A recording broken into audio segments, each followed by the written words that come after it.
Bueno, si hay oposición también a la grabación, nos pueden hacer saber.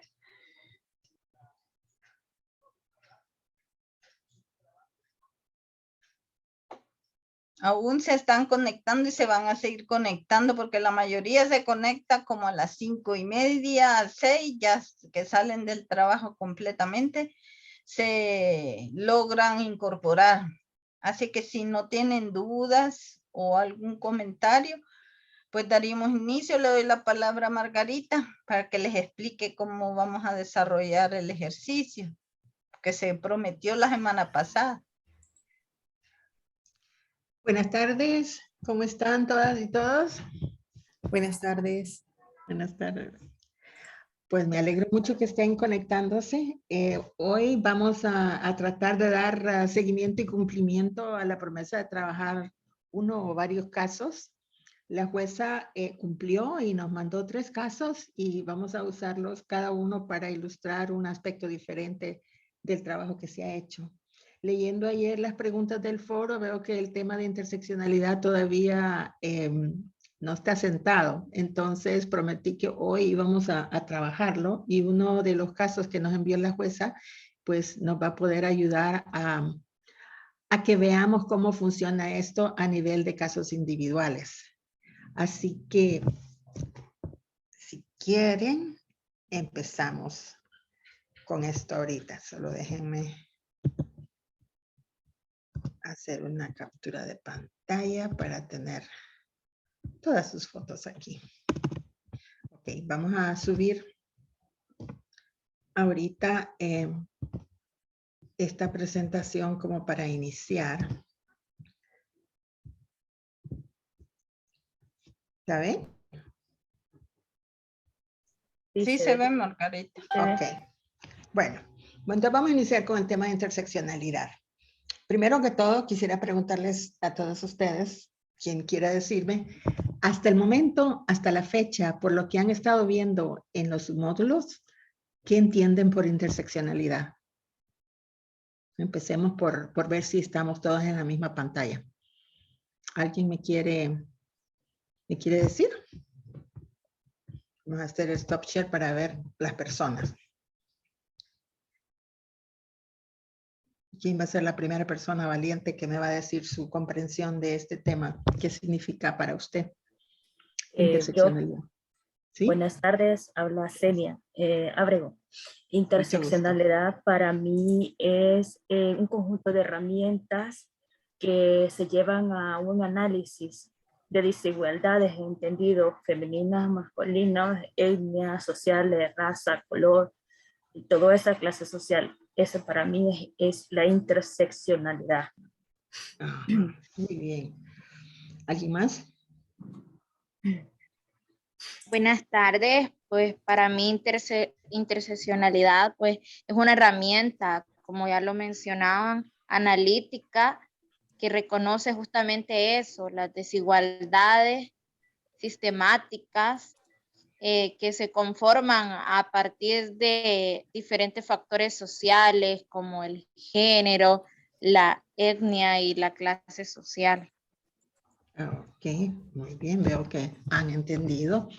A ver, ¿alguien más? ¿Alguien que todavía lo encuentre como confuso para poder ver qué aspectos son los que en realidad tenemos que aclarar? Buenas tardes. Yo le había comprendido y según los apuntes que hice, era prácticamente investigar diferentes características en la identidad de las personas y de cierta manera que estas características pues afectan la vulneración de los derechos de ellas y ellos. Perfecto, sí, exacto. ¿Alguien más? A ver. Sí. Gabriel Cruz. ¿Quién está detrás de Gabriel?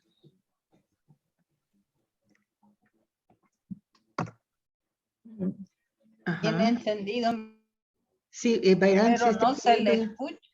Pero Byron está escribiendo en el chat. Dice interseccionalidad podría ser. A ver. Podrías leer. Sí, Kenia. te lo voy a leer. Interseccionalidad podría ser las diferentes partes que se interrelacionan entre sí para buscar alternativas de solución a un problema determinado, lo dijo Byron. Hay que diferenciarlo de intersectorialidad. Sí, diferente, es diferente a intersectorialidad, definitivamente. Ok, ¿y quién más? Aquí ya le gustó. Ok. ¿Alguien más? Ok, y creo que es importante entre las definiciones que nos han dado la parte de las variables, las diferentes características que tienen las personas. Esa es la clave de la interseccionalidad. Y cómo es diferente de la intersectorialidad, ¿verdad? Porque aquí estamos hablando de características individuales de las personas. Su sexo, su edad, su etnia, su raza, su situación socioeconómica, su lugar de vida, etcétera. Entonces, eso es lo primero que tenemos que comprender. Ahora, voy a subir la presentación. Porque interseccionalidad es importante en dos niveles. Una es en el nivel de políticas y programas. Y el otro nivel es a nivel de los casos individuales. Entonces, en los submódulos estamos hablando de trabajar casos individuales y eso generalmente es lo que nos trae a los problemas, ¿verdad? Porque es más fácil hablar de interseccionalidad cuando hablamos de ella a nivel de las políticas. Entonces, primero vamos a manejar el nivel de las políticas para sacarlo a un lado y luego nos quedamos ya trabajando casos individuales. En el caso, voy a ver. ¿Sí? Ok. Creo que se le abrió el micrófono nada más. Vaya. Entonces, a nivel de políticas, tomamos información de un periodo de tiempo para un grupo determinado, tal vez para algún programa determinado, en donde queremos investigar quiénes son las personas que están siendo afectadas por el problema, cuáles son sus características y si hay alguna característica que está más directamente relacionada con el problema, ¿verdad? Y es como hacer análisis estadístico, etcétera, con las variables para ver si es significativo la relación o no y ver si ese tipo de discriminación se vuelve reconocido como un factor de vulnerabilidad con respecto a ese tipo de problema. Entonces, si tuviéramos que hacer ese análisis a nivel de políticas y programas, lo que acabaríamos haciendo es tomando los datos del periodo de tiempo y les voy a compartir una hoja en Excel aquí que estaba haciendo anoche, solo que no conseguí suficiente información en la internet para poder poner datos reales, pero supongamos que tenemos una junta de protección en alguna parte y que al final de un año vamos a analizar todos los casos que pasaron por ahí. Entonces aquí voy a poner todos mis casos, les voy a dar un número, no necesito saber el nombre de la persona, pero sí las características. Entonces leo los expedientes y voy buscando esta información y me voy diciendo, bueno, primero, ¿cuál es el sexo de la persona? ¿Cuál es la edad? ¿Y qué otras cosas son característicos de dónde viene? Bueno, como es una junta de protección de un lugar en particular, ¿verdad? Pero me interesa saber si están en aislamiento o en una situación urbana. Entonces, puedo analizar por cantón o por casco urbano. Quiero saber si hay presencia o no de alguna discapacidad que genere vulnerabilidad, ¿verdad? Y pondría aquí qué tipo. Otro factor es ser indígena. Por ejemplo, aquí en nuestro país no tenemos ser afrodescendientes, pero en otros países sí lo tenemos. Eso tendría que ser otra característica. La identidad de género, si es una persona que se supone que tiene tendencias o se mira, o la gente lo reconoce como parte del colectivo LGBTI, podría ser otro factor de discriminación. Otro factor de vulnerabilidad es si vive solo con una familia completa. Entonces, ¿cómo viven? ¿Con padre y madre? ¿Con solo madre? ¿Con solo padre? ¿Con la abuela? ¿Con otro pariente? Etcétera. O sea, ¿cómo es la condición de su familia? Ahí ustedes sabrán, a través de su experiencia, cuáles son las características de la familia que pueden definir mayor o menor riesgo de la vulneración de sus derechos. Entonces, esas son las características que tendrían que aparecer en esa lista. Luego está el nivel, el acceso a la educación, ¿verdad? Asistió o no a la escuela, a qué grado ha cumplido. Luego otra situación de vulnerabilidad es si está en la calle o no. Trabaja en la calle, trabaja en la casa, le pagan, no le pagan, está ayudando a su familia, está en situación de en donde lo tienen, vive en la calle y otros lo tienen trabajando, o sea, ¿cuál es la condición? O sea, aquí pondríamos todas las características que van saliendo del expediente que me van definiendo cuál es el perfil de la persona. Entonces, la primera parte de mi análisis va a registrar las características sociodemográficas del perfil de los niños y las niñas y adolescentes que han pasado por mi junta de protección.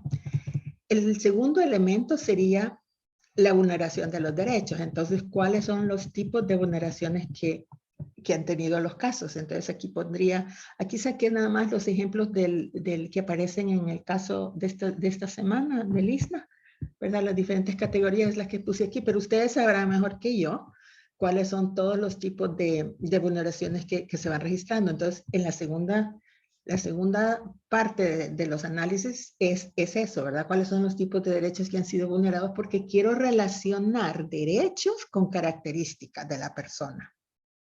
Para eso nos va a servir la interseccionalidad, para saber si hay características en el perfil del individuo que están más propensas a algún tipo de vulneración de derechos. Entonces, es importante que yo registre para los casos, por un lado el perfil y por otro lado la vulneración. Y luego, en términos de política, quiero saber si las medidas que yo tomo son efectivas o no. Entonces, hasta cierto punto, el tercer grupo de información que yo necesito para mi análisis en caso de políticas y programas es a qué programa lo he mandado, cuál fue la solución del caso. Entonces, aquí tendría que ir la solución si lo mandé de regreso a casa, si lo puse en uno de los programas que están, etcétera, etcétera. Una cuarta sección, después de un tiempo, podría ser qué pasó, ¿verdad? Si funcionó, no funcionó, el seguimiento que se le ha dado. Eso sería una cuarta, pero eso toma más tiempo porque tenemos que haber dejado que pasara un tiempo. Pero por lo mínimo necesitamos tener estos tres tipos de información. Entonces, la interseccionalidad en este caso me sirve porque voy a hacer un análisis de qué porcentaje de estas características se ven en los diferentes tipos de vulneración de derechos y puedo hacer un análisis regresivo para ver si estos se relacionan o no, que ya es un análisis más estadístico, que las personas que trabajan con monitoreo de evaluación lo van a hacer, pero la información que vamos a registrar aquí, en la edad y todo este tipo, eso viene de ustedes, de las investigaciones que ustedes hacen, de las visitas domiciliares, de lo que van registrando en los expedientes.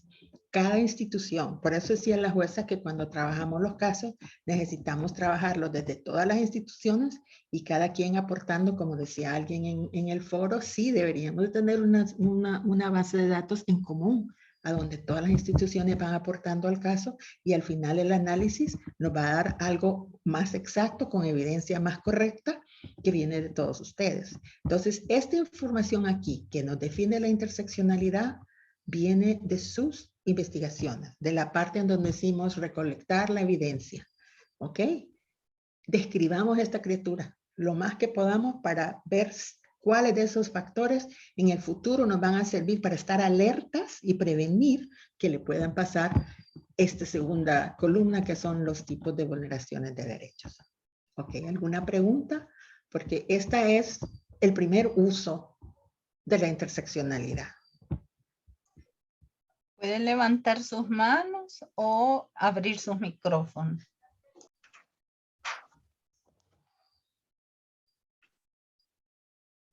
Adelaida, ¿quiere comentar algo? Tiene su micrófono abierto.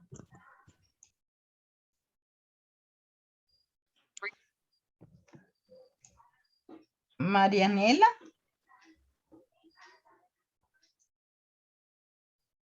¿Cuántos de ustedes trabajan en puestos en donde este tipo de análisis es parte del trabajo que ustedes hacen?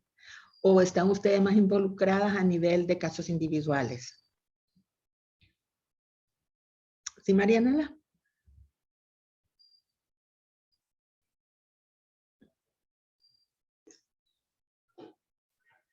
Ok. Y Beth Enrique dice, trabaja con los casos individuales, que es la segunda parte que vamos a ver. Bueno, las personas que trabajan con los programas, con la planificación, con monitoreo y evaluación, son las personas a quienes esta parte que he explicado les interesaría, ¿verdad? Que es el análisis más global de la experiencia que ya ha sido vivida para poder extraer de ahí las conclusiones que nos van a servir para mejorar la prevención en el futuro. Entonces, no sé si con esto entienden ese aspecto y nos podemos ver al siguiente. Ustedes díganme. También las personas que forman parte de los equipos de los juzgados especializados y también de las juntas de protección, los equipos técnicos. Ok, gracias, Byron. Ok, entonces pasamos al siguiente punto. Le vamos a poner la presentación otra vez. Bueno, la segunda parte es el casos individuales, en donde usamos las características del individuo para ver cuáles han sido propensas a la vulneración de sus derechos, ¿verdad? Entonces tenemos que esa primera columna de información que les decía que viene de ustedes, en el caso individual es la que tenemos que indagar, profundizar, averiguar cómo se relacionan las cosas, las características del perfil del individuo con el tipo de vulneración que se ha venido a reportar. Aquí vamos a usar el primero de los casos de la jueza. Creo que la jueza no ha llegado todavía, pero le agradecemos infinitamente que nos haya mandado la información. En este primer caso que nos dan, tenemos a una niña de 13 años que ha sido llevada por caso de violencia sexual y la medida de protección que le dieron fue acogimiento institucional. Aquí está la descripción del caso. A ver, ¿alguien quiere leerlo? Con gusto. Descripción del caso. Caso del que se conoce sobre la vulneración de derechos a la integridad sexual en la adolescente, Jocelyn Stephanie. Según conoce, por prudencia de la Junta de Protección, la adolescente fue víctima de abuso sexual por parte de un familiar, tío, abuelo paterno, presentando al momento 8 semanas de gestación, la cual es confirmada por una ultrasonografía realizada en un hospital de la Red Nacional de Salud. Dicha vulneración se da en el contexto del domicilio de la referida adolescente, donde se encontraba viviendo bajo los cuidados de la abuela paterna. Una persona adulta mayor reside con la señora desde que tenía 7 años de edad, siendo el progenitor el proveedor de lo material. Para la subsistencia en su condición de salud, la adolescente presenta discapacidad visual. Nos dejaron lo mejor por último, ¿verdad? A ver, y luego la situación actual es esta. Sigue leyendo. Situación actual. Bajo medida de colocación familiar con tía paterna. Proceso penal en contra de agresores. Papá bajo investigación. En seguimiento, la adolescente solicita estar con la abuela. Le dije yo. Y denuncia. ¿Alguien tiene el micrófono abierto? Sí. Continúa, por favor. Bueno. El seguimiento. La adolescente solicita estar con la abuela y denuncia que la actual cuidadora la quiere despojar de su hijo. Ok, este es nuestro caso. Muchas gracias. Este es nuestro caso. Entonces, aquí vamos a tratar de aplicar las herramientas que vieron ustedes en forma global en el módulo de la semana anterior. Y primero vemos qué estamos tratando de hacer con el diagnóstico, ¿verdad? Aquí estamos tratando de reflexionar cómo vamos a ayudar a mejorar la situación de esta niña. ¿Cuáles son las condiciones de desigualdad que le llevaron a que se vulneraran sus derechos? Pues la primera, considero yo que la condición de desigualdad fue primero tener una discapacidad visual y eso procedió a una mala intención de abuso físico. Ok, aquí tenemos nuestra primera característica de interseccionalidad, que es la discapacidad visual, ¿verdad? Una primera. ¿Qué otra? ¿Qué otra cosa la hizo víctima? ¿Sí? Que es niña, adolescente, su condición de mujer. Exacto, adolescente y solo de 13 años. O sea, a duras penas todavía una niña.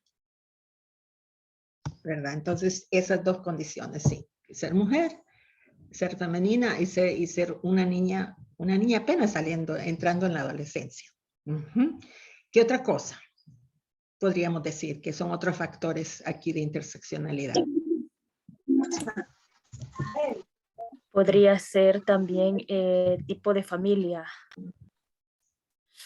Ajá. ¿Cómo se caracteriza la familia? Nuclear, extensa, pero ahí está uno parental quizá también. Ujú. Ujú. Porque está bajo la supervisión de su abuela, pero parece que el tío está ahí, no está claro si el padre está o no está. No, el padre dice de que lleva la subsistencia al hogar, pero no está claro si llega ahí, vive ahí o solo lleva el alimento. Ujú. Porque uno se pregunta por qué está él bajo investigación. ¿Verdad? Ok. Y ahora, ¿qué otras cosas más nos gustaría saber de este caso? ¿Cuáles son las cosas que nos quedan así como en cuestionamiento que podrían ayudar a identificar la vulnerabilidad de esta niña? Jesús ha levantado la mano, perdón, Ujú. y de Víctor. ¿Qué? Primero Jesús y después Víctor. Ujú. Sí, Gracias. Jesús. El nivel socioeconómico de la familia, Ujú. si residen en área rural o urbana, si pertenecen si se autoidentifican como parte de un pueblo originario. Ujú. Exacto. Y después, ¿quién era la siguiente persona, Víctor? Víctor. No, solo para saludar que me estoy incorporando. Gracias. Ok. Bienvenido, Víctor. Ok. ¿Alguien más? ¿Alguna otra cosa que quisiéramos saber? Hace falta todavía un aspecto, ¿verdad? Que no han sacado. Por lo menos uno. A ver, Meli. Meli. Uh-huh. Considero que también se puede tomar en cuenta la responsabilidad parental, ¿verdad? ¿Dónde está la madre? Uh-huh. ¿Dónde está la madre? Exacto. Lo otro que yo me pregunto es si han habido abusos antes de esto o no. Si se ha reportado algún abuso con anterioridad o esta es la primera vez. A eso iba yo. Y también la pregunta del caso, si hay seguimiento de medidas. Ajá, exacto. Yo tengo una pregunta y es que ella indica que al parecer su niño, la persona que está ella en el momento bajo protección, entre comillas, la tía quiere a su hijo. Ese es un indicador que había que averiguar si la niña misma, al decir eso, también quiere a su hijo, si quiere continuar con su hijo. Uh-huh.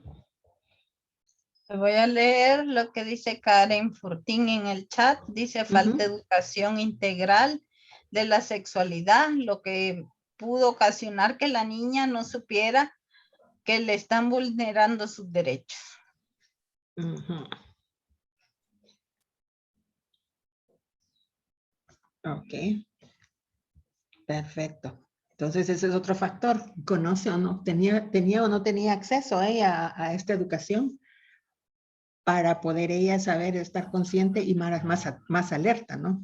Entonces aquí vemos que al transversalizar el enfoque de género, se debe considerar su vinculación a todas estas características y atributos de las personas titulares de derecho. En este caso, la niña. Veamos la siguiente parte.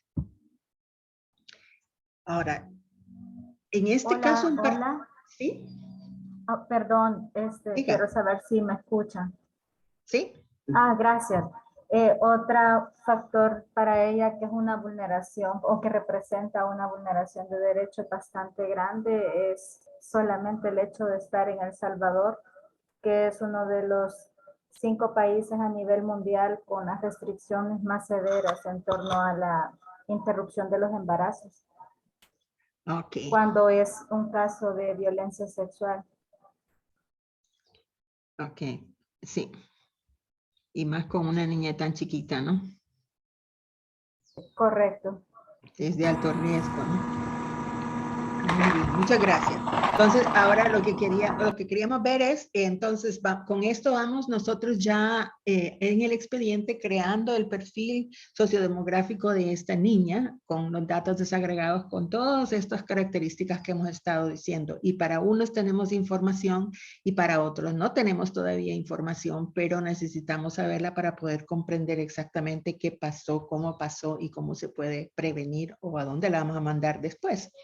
Entonces, este análisis de interseccionalidad nos ayuda a visualizar lo que se necesita y luego nos podemos preguntar institucionalmente a nivel de sistema si tenemos lo que se requiere para poder apoyar esas necesidades, ¿no? Entonces, tanto como garantes de derechos y la niña como titular de derechos, podemos ayudarle a restituir lo que necesita y asegurar su protección en el futuro. Entonces, este análisis abre la perspectiva de todos aquellos implicados en la elaboración de las políticas de las diversas situaciones y necesidades de las niñas y los adolescentes. O sea, aquí estamos viendo un caso en donde nos preguntamos si para las personas con discapacidades, en particular la discapacidad visual, somos como garantes. ¿Estamos en realidad proporcionando todo lo que necesitan estas niñas para que no estén en una situación de riesgo como la que esta niña se encontró? ¿Verdad? Entonces, no solo es el caso individual de ella, sino que esto también tiene implicaciones para todas las demás niñas que están en una situación como la de ella, que son niñas con discapacidad visual. Entonces, nos ayuda a profundizar. Antes para nosotros era nada más un caso de una niña que tuvo esto. Ahora es un caso de una niña con discapacidad que tuvo esto. ¿Y cuáles son los factores adicionales que han incrementado su riesgo? El hecho de que no vive con su mamá y su papá. Definitivamente no vive con su mamá, está con su abuela. No sabemos qué tanta atención y qué tanto cuidado diario tiene. Siendo con discapacidad visual, ella misma no puede saber quién está entrando, saliendo y puede estarla poniendo en riesgo.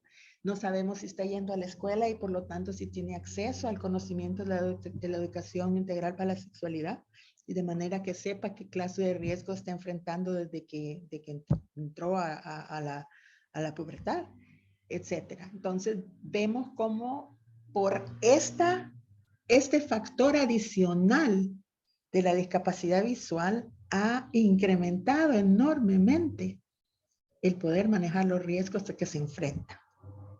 Ya fuera ella una niña nada más que pudiera ver, tendría estos riesgos. Pero con esta discapacidad visual se ha incrementado porque no tiene ella capacidad de saber lo que está pasando y de cómo superar el riesgo que está enfrentando. Si alguien entra en la casa, si empieza a acercársele a ella, ¿cómo sabe?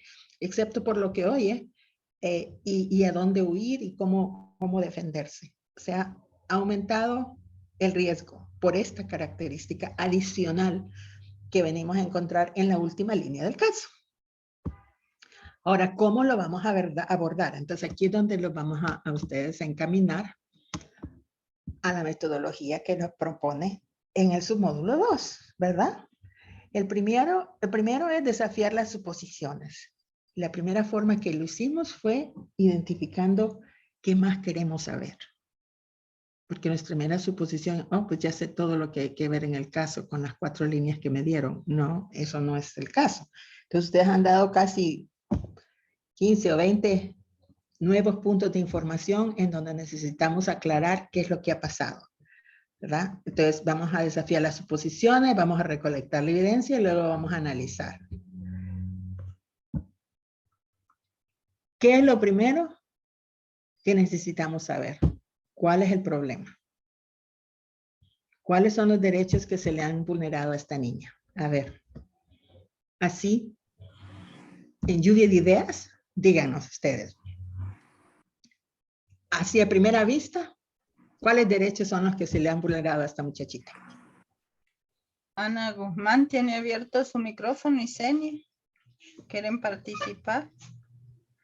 Wendy. Sí, buenas tardes. Sí, adelante. Derecho a la integridad sexual, derecho a la salud sexual y reproductiva. La escucha, derecho a ser escuchado.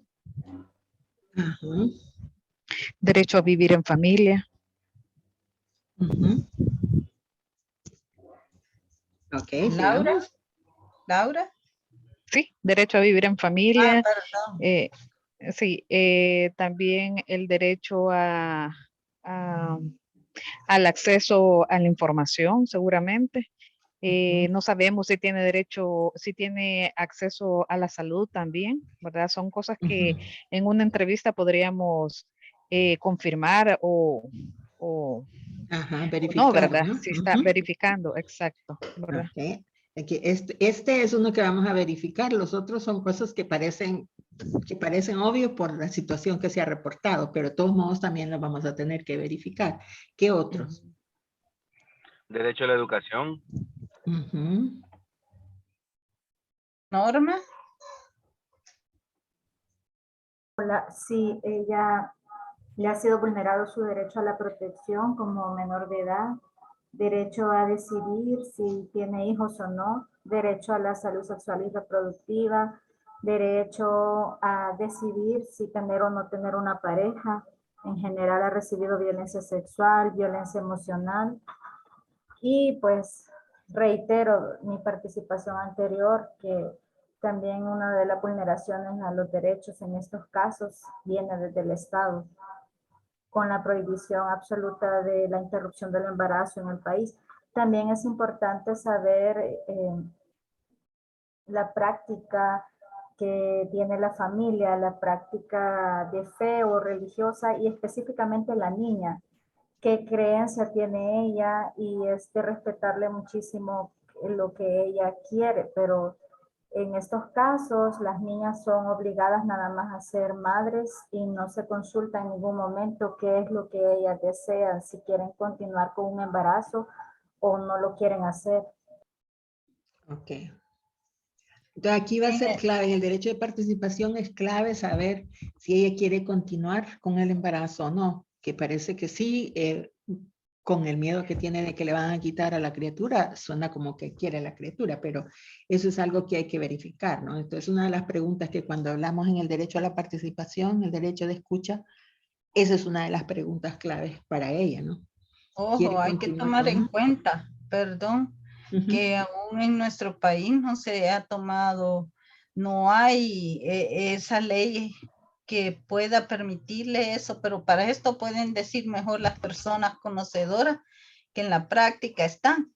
Te voy a leer también en el chat, dice Silvia, derecho a tener una familia, René, derecho de una niña a vivir libre de violencia.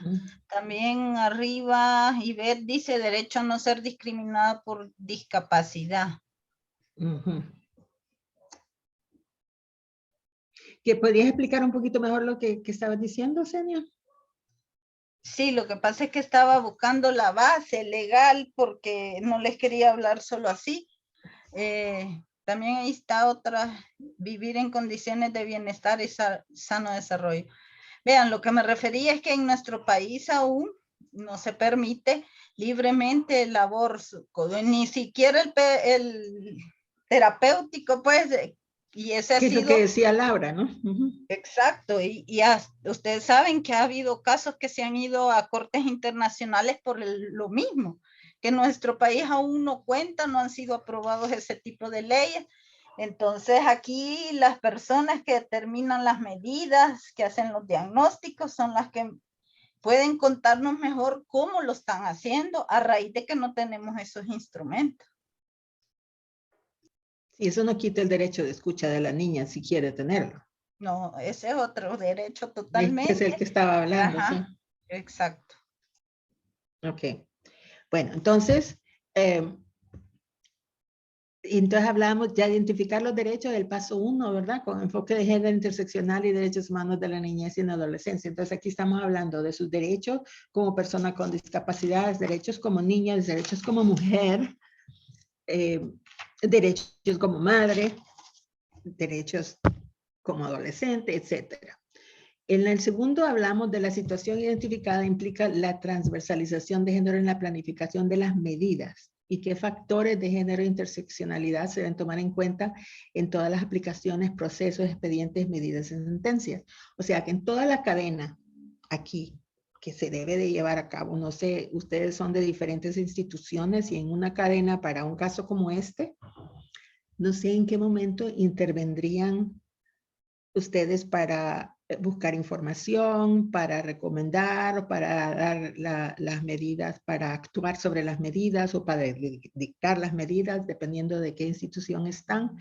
Pero en todos estos casos, estas preguntas que estamos definiendo aquí atrás necesitan respuestas y me imagino que estos tipos de información, diferentes aspectos de esta información, las necesitan cada una y cada uno de ustedes para poder hacer su informe sobre su insumo sobre este caso. Entonces, cuéntenos, si este caso llegara a su oficina y se los asignaran a ustedes, ¿qué harían? O sea, yo creo que todas las personas que están aquí, voy a quitar el stop share porque quiero ver los nombres. ¿Qué harían en el caso? ¿Por qué no nos dan su nombre, la oficina donde están? Y si casos como este les llegan a sus manos. Y si este caso llegara, ¿cuál sería la función de su oficina? Empezamos con el que llegó primero, Mario de León. ¿De dónde nos está acompañando? Buenas tardes. Bueno, yo no trabajo particularmente con este tipo de casos. Soy docente, entonces no podría apoyarle en este momento. Ajá, ok. Gracias. René Pérez. ¿Trabaja con este tipo de casos? Tangencialmente sí. En algunas ocasiones hemos recibido casos de afectaciones a derechos de la niñez. Trabajo en la Procuraduría de Derechos Humanos. Ajá. Y si le llegara este caso a su escritorio, ¿cuál sería la función de la Procuraduría en términos de la investigación para este caso? En este caso, nosotros como Procuraduría lo que veríamos es la activación de las instancias oportunas que atienden directamente los derechos de la niñez.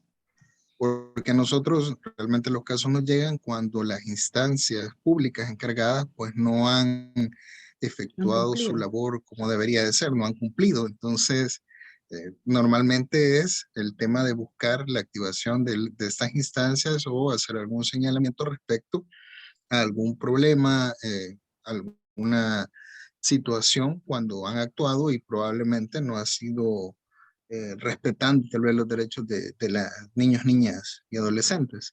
Y el Entonces, factor de su discapacidad visual entraría en juego aquí, se utilizaría, involucraría a una institución adicional a las normales. Pues habría que ver el caso, porque veámoslo así, como la discapacidad no solamente es un tema a considerar con el tema de la afectación, sino también aquellas medidas que de parte de las instancias estatales deberían de tomarse para poder apoyar a esa niña en cuestión a tener las herramientas con respecto a la discapacidad visual que tiene. Dicho de otra manera, por ejemplo, si esta niña es ciega o es una persona con que tiene visión disminuida, que en un caso al otro es diferente. En el primero, si esta niña ya ha tenido algún tipo de capacitación para poder ella desenvolverse de manera autónoma, si no lo tiene, sería, por ejemplo, de activar también al ISRI, el Instituto Salvadoreño de Rehabilitación Integral, para que dentro de eso también se le pueda brindar a la niña el tema de tener aquellas herramientas para poder desenvolverse de una manera autónoma. Podría hacerse. En el otro podría ser que la niña lo que requiera tal vez es algún tipo de herramienta que la apoye, por decirlo de alguna manera. En algún momento no ha perdido tal vez totalmente la visión, sino que es reducida visión y en ese caso sí tiene o podría apoyársele con proveerle, por ejemplo, de lentes especiales para que pueda tener algún grado de de apoyo en esto. Es decir, no toda la gente que tiene discapacidad visual ha perdido totalmente la vista. Entonces habría que partir de eso. Definitivamente sí, sería lo ideal que en este caso la institución pública que esté involucrada no necesariamente todo lo tenga que hacer de manera autónoma, que no nadie más se involucre, sino si hay otras instancias estatales que también entran dentro de su grado de competencia o responsabilidad, también estas puedan involucrarse para proteger de mejor manera los derechos de la niña. Ok, entonces una de las investigaciones que se tendrían que poner en el expediente era si la niña es completamente ciega, como pareciera ser, y segundo, si ha recibido capacitación para superar o para compensar esta discapacidad. Y esa información es importante para decidir qué hacer con el caso. Es correcto, para ver qué otra medida ya desde el punto de vista institucional se puede tomar para que la niña se le respeten o garanticen de mejor manera sus derechos. Entonces, partiríamos un poco de eso, es decir, de eso, y justo como señalaban, la entrevista es clave para determinar esos pequeños detalles y cómo es la mejor manera en que se les pueda ayudar. Ok, pues ya con esto encontramos otro pedacito de información que tenemos que investigar.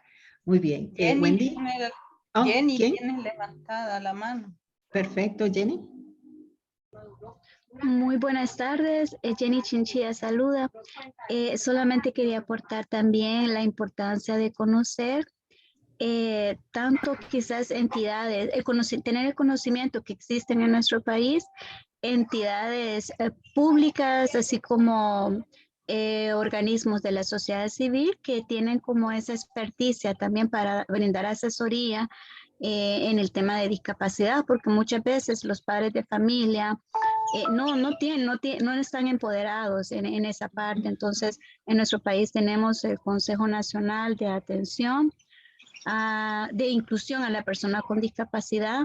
También está la mesa, tanto la mesa temática y el Departamento de Discapacidad de la Procuraduría para la Defensa de los Derechos Humanos.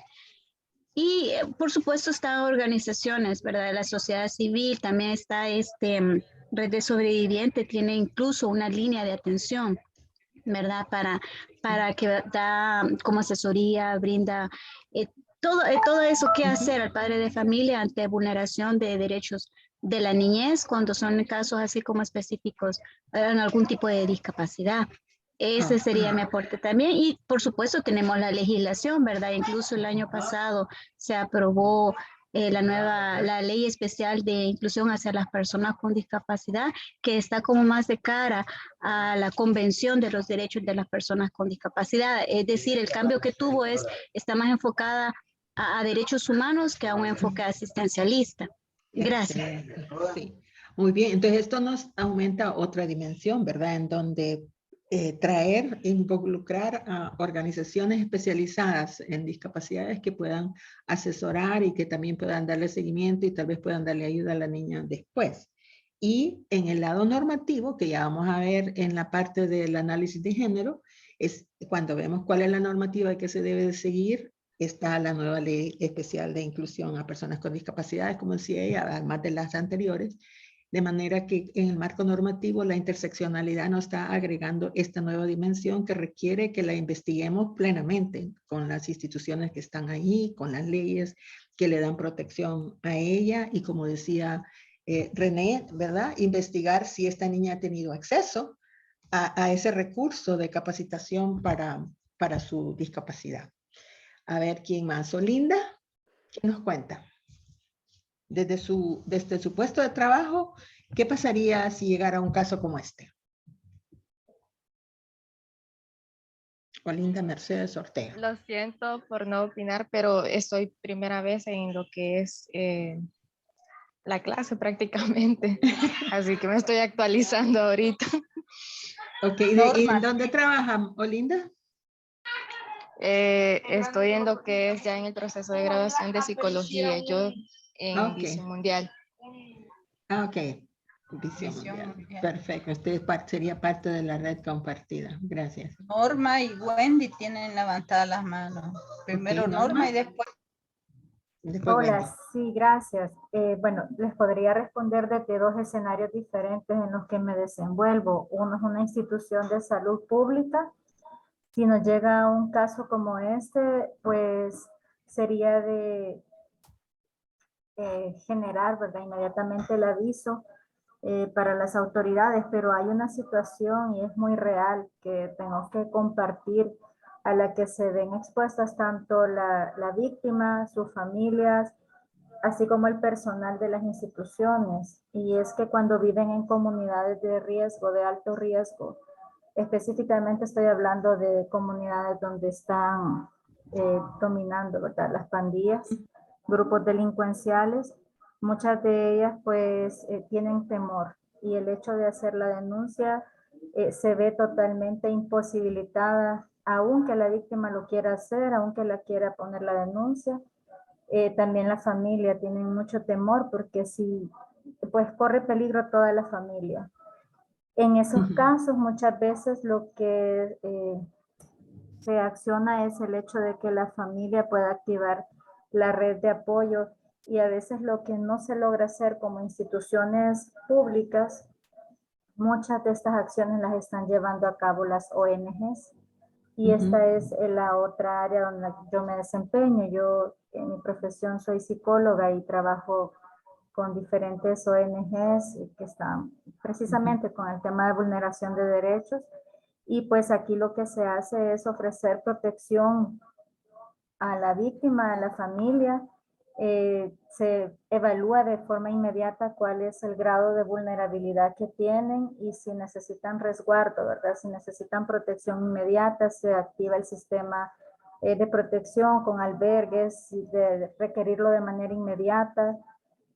Incluso pues se gestiona lo que es que la familia pueda salir del país si es un caso bastante grave, ¿verdad? Bastante complejo. Y pues decir que bastantes ONGs en estos momentos están haciendo mucho trabajo que le correspondería hacer al Estado. Excelente. Wendy. Buenas tardes. ¿Se me escucha? Sí. Sí. Ok. A un gusto. Yo trabajo en el Consejo Nacional de la Niñez y la Adolescencia, dentro de una de las juntas de protección. En los casos que nos llegan en relación a las afectaciones a la vulneración de los derechos de la integridad sexual, lo que se hace, o por lo menos cuando nos llegan a la junta de protección, primero es ingresar la denuncia y verificar si la adolescente o niña o niño están viviendo con el vulnerador. Si es así, los mismos miembros del equipo técnico verifican para ver si dictan la medida de acogimiento institucional, y si hay otra familiar, el niño, niña o adolescente se pueda ir con ese familiar, ¿verdad? Para que ya en ese momento pare las agresiones. Asimismo se hace de oficio, se manda para fiscalía la denuncia, ¿verdad? Para que inicie un proceso ante la fiscalía. Y en los casos que hay veces, digamos, por miedo, como dice la compañera, no quieren denunciar, los mismos, el equipo y los miembros de junta hacen contacto con la Procuraduría General de la República por el desplazamiento forzoso. Ellos tienen unos programas para ver si le pueden apoyar a esta familia con la niña, niño, adolescente, y se puedan mover del lugar para que así no tengan complicaciones, ¿verdad? Porque sabemos que mucha gente vive en lugares de alto riesgo. Ya cuando se ha verificado que en ese momento se ha detenido la vulneración y el abuso, lo que hacen también es dictar oficio a ISRI para que se le brinde la atención adecuada, ya si es por la discapacidad visual o auditiva o cualquier otra, ¿verdad? Y se le da seguimiento. Ya después dictan al equipo que hagan las investigaciones para que verifiquen la situación como tal y cómo está la niña ni adolescente, tanto en el lugar donde la han enviado, si es institucional, o en la casa de los familiares. Sí. Excelente, gracias por aclararnos eso, está súper informativo, Wendy, muchas gracias. A la orden. Senia tiene mano. ¿Senia primero? ¿Senia? Y después Karen, sí. Ok, sí, yo trabajo como técnica de primera infancia con ISNA, con niños de 1 a 7 años. Supongamos que el caso es la hermanita de un niño de un SEBI.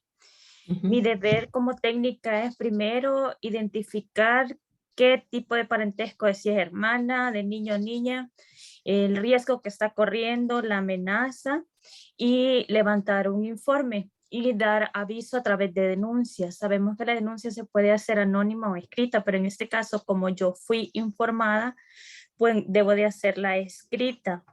Se hace referencia a Junta de Protección, en este caso me tocaría al CONA hacer la referencia para que ellos le den seguimiento, así como lo comentó Wendy Guzmán. Y en caso de requerirse alguna información mía, estar al contacto para poderle dar seguimiento también. Gracias. Ok, perfecto, gracias. ¿Karen? ¿Karen? ¿Sí? Su turno, Karen. Habla al micrófono.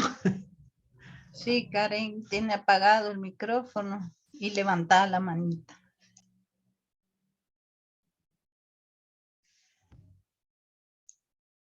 Creo que se levantó Karen. Ya no nos contesta. Sí, ¿alguien más? Bueno, seguimos. Yo creo que esto nos ha dado una idea bastante clara de por dónde va el proceso. ¿Alguien más que nos pueda decir en términos de la atención que reciben? ¿Qué harían? Buenas tardes. Sí. Bueno, yo también estoy, yo trabajo con la Junta de Protección, ¿verdad? Y una vez, así como lo explicó la señorita de ISNA y así como lo explicó acá, Wendy, una vez que se recibe la denuncia o el aviso o pues la institución conoce del caso, se deriva al equipo multidisciplinario, ¿verdad? Y el objetivo principal es hacer las investigaciones in situ. Por lo general, la institucionalización es el último que se pretende, ¿verdad? Normalmente se trata de hacer que si no se puede quedar la niña con la familia que estaba actualmente, porque ahí está el vulnerador o porque por diferentes circunstancias o porque la zona es peligrosa, entonces se buscan familiares, ¿verdad? Como referencia que puedan atender ese caso. Como dijo Wendy, de oficio se notifica a la fiscalía porque esto ya no es una vulneración de derechos, esto es un delito, ¿verdad? Entonces, ya se notifica a la fiscalía, a PNC y también a otras instituciones, comunidades de salud, hospitales o todas las instituciones que puedan estar involucradas en el caso, ¿verdad? A través de la investigación que se realiza en sitio, pues, o sea, podemos primero confirmar o desmentir, ¿verdad? Si la niña está estudiando, si la niña tiene acceso a programas de rehabilitación o de, en este caso en el IRRI, ¿verdad? Sería, o en cualquier otra institución. Si está sentada, hay muchas niñas que no están asentadas, que no tienen partidas de nacimiento, ¿verdad? Si sus padres viven con ellos, si son padres, si la niña fue abandonada desde pequeña, quién ha tenido el cargo durante todo ese tiempo, las condiciones de vida, ¿verdad? Todas esas cosas al momento de la investigación in situ, eso es lo que se trata de obtener esa información, ¿verdad? Una vez se obtiene esa información, también como por lo que decía que esto ya pasa a ser un delito, la fiscalía remite también a medicina legal y a otras. Por lo general, en la mayoría de los casos que nosotros tenemos de niñas y adolescentes embarazadas, todas tienen a sus bebés, eso les quiero comentar, todas quieren quedarse con sus bebés, no ha sido porque obligación de nadie, o sea, no se obligan, ¿verdad? Si ha habido el caso de alguna niña que decide no quedarse con su bebé, pues esa es ya son otras instituciones las que se dan, se conocen, que conocen, vea. Pero es así como se trabaja, como les digo, si esto ya no es una vulneración de derechos, ya es un delito, entonces quien se encarga de investigar ya es la fiscalía, y si el agresor es igual que ella, pues, o es un adulto, pues tiene, los grados de delito son diferentes, pues, de del procedimiento que se realiza. Eso es básicamente lo que se hace, ¿verdad? El fin último, como les decía yo, es la institucionalización, pero si no hay alternativa de familia, de acogimiento de familiares, sí, pues la institucionalización es lo que resta, ¿verdad? Ahora, una cosa que le quisiera preguntar, ya que usted está en un puesto ideal y estratégico, es aquí factores de interseccionalidad que incrementan la vulneración, el hecho de que tenía 13 años y que tenía discapacidad, o sea que era ciega la niña. El caso, cuando lo están revisando, ¿esos factores hacen que la investigación cambie su naturaleza, o es las mismas preguntas se hacen o hacen preguntas adicionales? ¿Y qué pasa con esa información adicional cuando hacen la investigación los equipos multidisciplinarios? Lo que pasa que, pues, por ejemplo, el trabajador social se dedica a la investigación meramente social, ¿verdad? Del lugar. La psicóloga interviene de forma psicológica y se hacen, pues, las preguntas pertinentes. En la mayoría de los casos son privadas, ¿verdad? O sea, normalmente no conoce, digamos, a fondo el otro profesional, pero sí, en este caso, una de las preguntas es, pues, si es primera vez que sucedió o desde cuándo está sucediendo, porque seguramente la niña ha sido abusada desde pequeña y lamentablemente después de su periodo ya quedó embarazada, ¿verdad? Entonces, sí, son una serie de preguntas bien profundas las que se hacen en este tipo de investigación. De hecho, pueden servir, pues, a la hora de ya, para la fiscalía, ¿verdad? De hecho, fiscalía muchas veces pide copia de los informes, o sea, de las investigaciones que se hacen. Para no revictimizar, para evitar la revictimización. Exacto. Y que la información salga, o sea, esté evidente a la hora de tomar las decisiones, que no se quede nada afuera. Exacto. En la medida que usted va haciendo las preguntas y se va conociendo el ambiente, o sea, van surgiendo más preguntas, ¿verdad? O a veces de una respuesta de la niña surgen otras preguntas y así sucesivamente, ¿verdad? Tiene que ver, la escucha activa es importantísimo, la observación y por supuesto la entrevista, ¿verdad? Que se le hace a la niña en este caso. Norma. Gracias. Margarita, Norma tiene levantada la mano, pero antes de darle la palabra quería comentarle lo importante que estaba diciendo Laura sobre si ya estamos frente a un delito, es otro proceso totalmente diferente el que se sigue, a diferencia que cuando lo conoce a nivel de las juntas de protección, que son las que pueden dictar medidas, pero si ya es un delito, pasamos a otra instancia y proceso diferente. Norma tiene levantada la mano y después Mario. Sí, gracias. Muy importante la referencia también oportuna hacia el ISDEMU. Es sumamente valioso el apoyo, toda la atención que brinda el ISDEMU.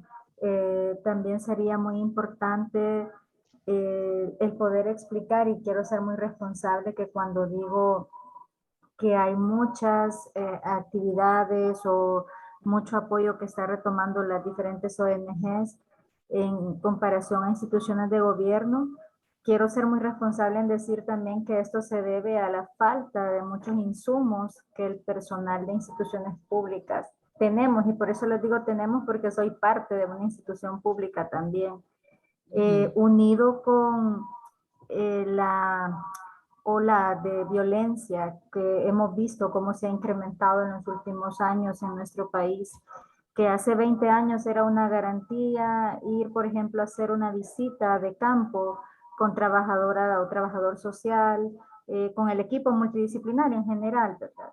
Y ahora pues ir acompañados, por ejemplo, con personal de la PNC, lejos de ser garantía, hoy es ser un blanco perfecto, y así se han ido incrementando situaciones que van dificultando cada vez más el accionar de diferentes instituciones públicas y el hecho también de poner denuncias, como lo explicaba la compañera Laura, que en el caso de que son delitos ya comprobados. Eso era mi aporte. Muchas gracias. Muchas gracias. Mario. Mario. Bueno, gracias.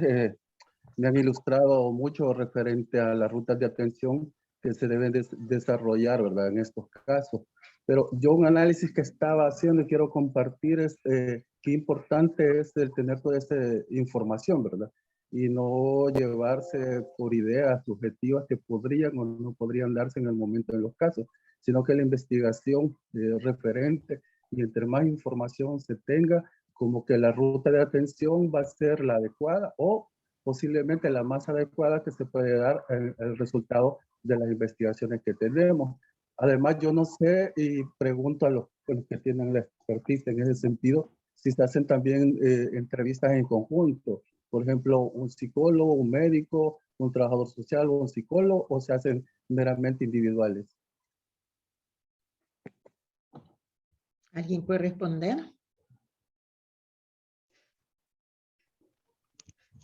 Tal vez Jenny, que tiene levantada la mano. Creo que Laura iba a contestar esa pregunta específica. En el caso de la institución para la que yo trabajo, pues normalmente se hacen entrevistas individuales, aunque son informes psicosociales, se le llama, ¿verdad? Pero realmente los psicólogos, el profesional en psicología siempre pide hacer la entrevista de forma privada, ¿verdad? El trabajador social sí puede hacer una entrevista con el grupo familiar, ¿verdad? Porque son más o menos, son preguntas generales, son preguntas como del hogar, de quienes viven ahí, las edades, ingresos económicos, toda esa información así general de la vivienda o del niño, en este caso, de los familiares, sí se puede hacer así, pero en el área psicológica, como se hacen preguntas bien, a veces, o sea, el niño se siente intimidado, ¿verdad? Entre menos gente esté, es más conveniente, ¿verdad? Sí. ¿Quién no quedó? Aquí el turno de quién era? Jenny. Y después Karen. Karen, sí, ya Karen no le funciona. No, ya dice que ya le funciona ahora el audio. Así que Jenny y luego Karen. Sí, gracias. Solo que yo no para tratar de responder a la pregunta, sino que un comentario en relación a lo que decía hace dos comentarios. Entonces no sé si Karen va a contribuir a responder esa pregunta. ¿Me podría esperar? No termine, Jenny, y luego le damos todo el chance a Karen. Sí. Perfecto.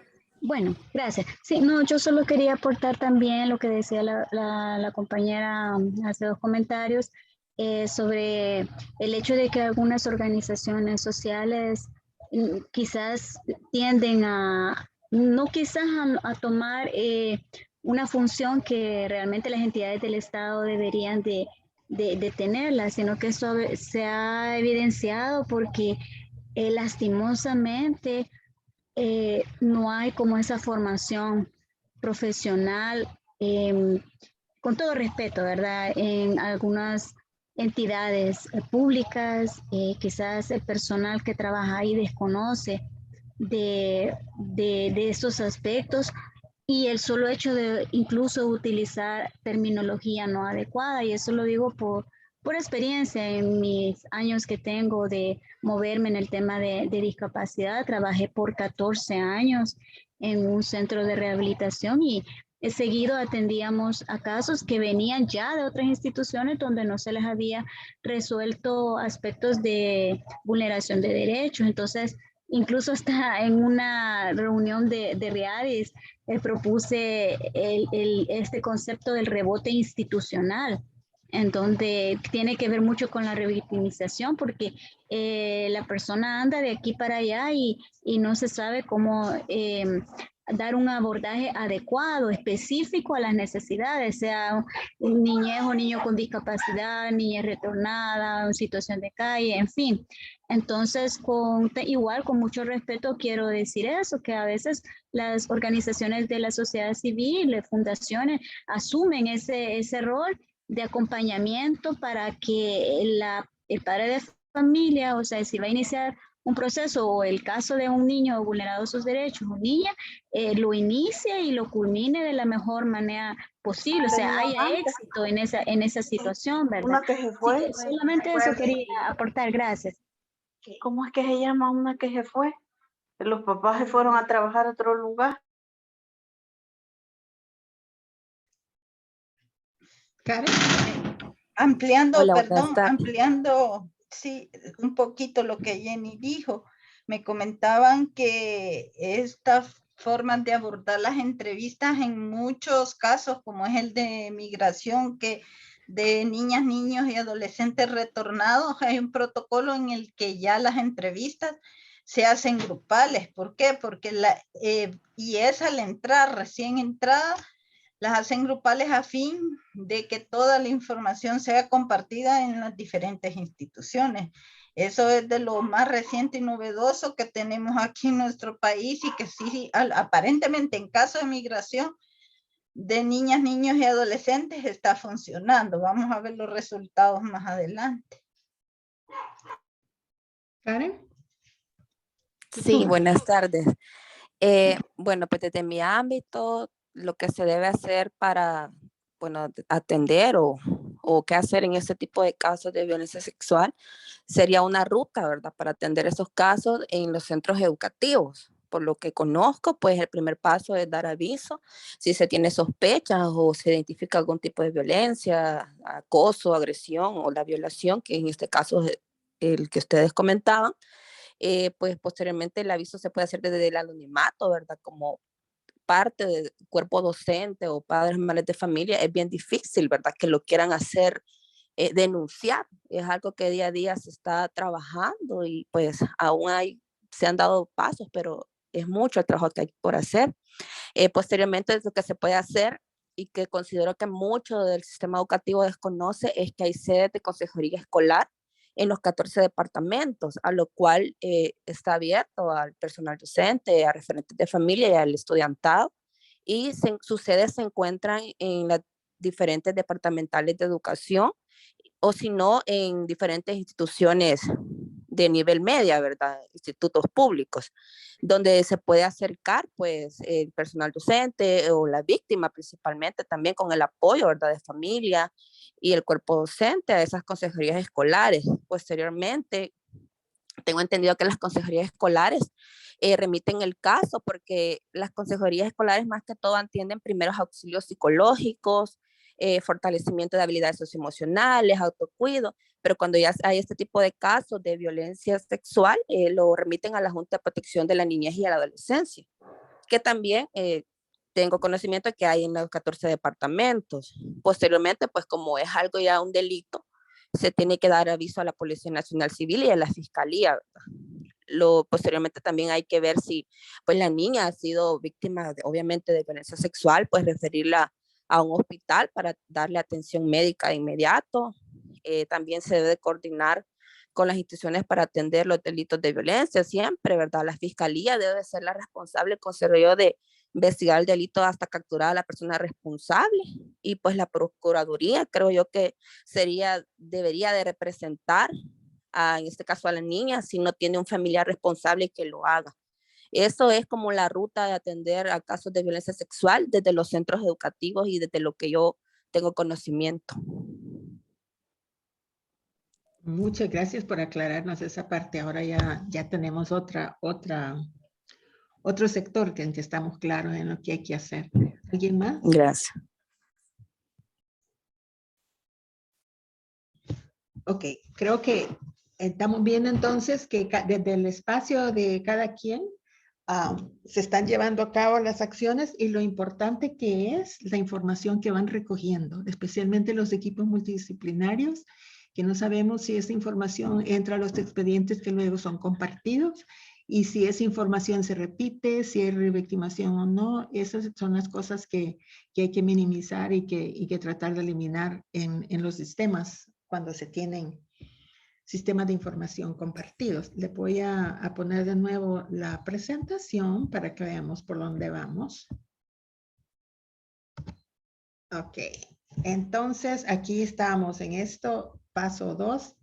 En la otra parte que decía definir los insumos que permitan proponer la forma de abordar y mitigar los efectos que resultan en la vulneración de derechos. Entonces aquí ya vimos los diferentes mecanismos que tienen las diferentes instituciones para recoger la información de todas esas preguntas que teníamos al principio, ¿verdad? Entonces, luego pasamos aquí en desafiar las suposiciones. Ya vimos cuáles son las variables de identidad, las variables interseccionales que teníamos en el caso de esta niña. En términos de nosotros mismos, nuestra propia posición y percepción del tema, creo que esa no la hemos explorado, pero sería bueno que la exploráramos desde las diversas instituciones en donde estamos, los diversos roles que llevamos a cabo. Aún en el caso de esta niña, a veces tenemos nuestros propios sesgos culturales, nuestros propios principios y creencias que en algún caso pueden ponerse a prueba en términos de poder mantenernos objetivos ante los casos que pasan por nosotros. En este caso de la niña que está embarazada, que tiene 13 años, ¿qué tipo de creencias o de principios nuestros a nuestro nivel individual serían los que se tocarían, los que se pondrían a prueba en este caso, que podrían de alguna manera reducir nuestra objetividad, hacernos cuestionar en qué hacer o qué no hacer, cómo influenciar o cómo no influenciar? ¿Qué me pueden decir? A quitar el stop share para poder verles las manitas. ¿Sí, Norma? Pues me gustaría opinar, pero si hay alguien más que no haya dado su opinión, también puedo ceder mi espacio. Pues no veo como 20 manos subidas para quitarle el puesto, así que mejor empiece. Ok, gracias. Bueno, qué importante pregunta que acaba de hacer. ¿Cómo puede interferir nuestra subjetividad, nuestras creencias a la hora de dar abordaje a este tipo de situaciones? Por ejemplo, lo que tanto estábamos hablando sobre, bueno, por ejemplo, las creencias muy personales. Si yo trato de imponer todo desde mi punto de vista, de mi propia fe o la práctica religiosa que pueda tener en mi vida, y quiera que la otra persona a quien estoy atendiendo vea las cosas de la manera que yo las estoy viendo, eso sería un sesgo bastante grande. Vamos a perder totalmente la objetividad del caso, la persona se va a sentir juzgada, no se va a sentir apoyada. En esos momentos es bien importante, sumamente importante, que la persona sienta nuestro apoyo y que pueda abrirse. En lo personal, siempre voy a recordar ese primer caso de violencia sexual que acompañé. Ya les estoy hablando del año 2003, o sea que ya pasó un ratito. Y esa adolescente no permitió que le hicieran el peritaje físico, el peritaje médico en medicina legal, porque había sido una situación tan cruel que fue víctima de violencia por parte de 7 miembros de pandillas. Entonces, en ese momento no se tenía la sensibilidad o el cuidado de que si una mujer o un adolescente ha sido víctima de violencia, pues que no pasara con un médico que fuera de sexo masculino. Entonces pasó con el médico, y cuando tenía que estar pues en posición ginecológica frente a un hombre y con toda la situación que había vivido, ella entró en crisis. Y pues no permitió, y en ese momento, si no había peritaje, pues tampoco podía avanzar. La situación fue una situación bastante dura. Finalmente ella pidió que se lo pudieran practicar, pero que yo estuviera con ella adentro del consultorio. Y así fue como me permitieron entrar. Yo estaba trabajando como psicóloga de esa ONG que andaba dándole el acompañamiento a ella. Y la única forma en que lo pudimos hacer fue que hice una técnica en ese momento con ella de relajación. Ella cerró los ojos, hicimos unas técnicas de respiración, y solo así el médico y yo tomándole la mano, y así le pudo hacer en ese momento la toma de la muestra. Lo que les quiero compartir es que la chica tenía en las cuentas que ya le había realizado yo previamente, el día de la violación ella tenía más del 90% de posibilidades de un embarazo. Ella ya había sido madre la primera vez a los 12 años, víctima de otra violación. Entonces, el médico no quería darle la orden para que le dieran los anticonceptivos de emergencia. Y era algo bastante, a ver, era algo bien personal. Él andaba, pues, andaba algo alusivo, ¿verdad? A la religión que él practicaba. Era bien evidente que era algo personal y que él sí lo podía hacer. Y yo hablé con el doctor y le expliqué que esta adolescente había sido obligada a ser madre una vez y que no era justo que otra vez fuera obligada a ser madre. Le dije que si no le daba esa orden, yo iba a encargarme de hacer, ¿verdad?, la gestión necesaria ante los organismos de derechos humanos, y entonces él accedió a darle la orden. Quiere decir que sí podía hacerlo. Si hubiera sido en que en ese momento no podía, él hubiera dicho, no, mire, me está prohibido, pero sí lo podía hacer, y sí le dieron los anticonceptivos de emergencia en una unidad de salud, que en aquel tiempo era unidad de salud y son las unidades comunitarias. Así es que el sesgo podría ser ese precisamente, y ahí es donde tenemos que estar muy empapados y de hacer a un lado nuestras creencias personales, aunque no vayan de acuerdo a los principios con los que hemos crecido. Se trata de la vida de una persona, de la vida de una, en este caso de una adolescente que puede ser obligada. Y no recuerdo quién mencionaba de todas las participaciones que escuché, que las adolescentes, cuando ya les entregan sus bebés, deciden quedarse con ellos y que lo deciden voluntariamente. Eso se lo digo, eso es entre comillas, eso no puede ser voluntario, porque efectivamente al dejar desarrollar todo el embarazo y comienza a desarrollarse un afecto, un apego a estar sintiendo, ¿verdad?, los movimientos del bebé en todo el embarazo, luego nacen el parto, ya sea pues de forma natural o cesárea, es evidente que no va a ser fácil para las niñas adolescentes vivirlo. Les ponen a los bebés, son obligadas a dar lactancia, entonces es imposible que ya teniendo el bebé en las manos digas, mire, sí, lo voy a entregar. Ha sido una situación bastante dura desarrollar todo ese embarazo de forma forzada. Y si deciden entregarlo, viene también el señalamiento de ser tildadas de malas madres o de ser desnaturalizadas, porque el discurso es el niño no tiene la culpa. Y se le insisten y se le insisten, entonces es bien subjetivo decir que deciden ser madres y que deciden quedarse con los bebés por una decisión propia. Bien. Reina tenía la mano levantada. Sí, también quería opinar respecto al caso. ¿Sí? A veces tenemos quizás otra cosa que es bastante, bueno, que esto ya es de manera legal y todo eso. Es quizás que cometemos el grave error de creer de que las niñas y adolescentes pueden brindar la información de manera inmediata. Y el error más grande es presionar para que ellas hablen cuando no es su momento.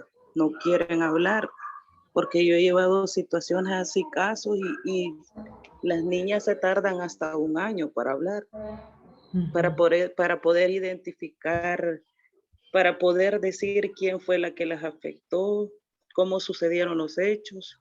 Entonces, según el grado de trauma que esta persona tenga, así va a ser la dificultad que vamos a tener para poder lograr que esta niña o adolescente pueda expresarse libremente.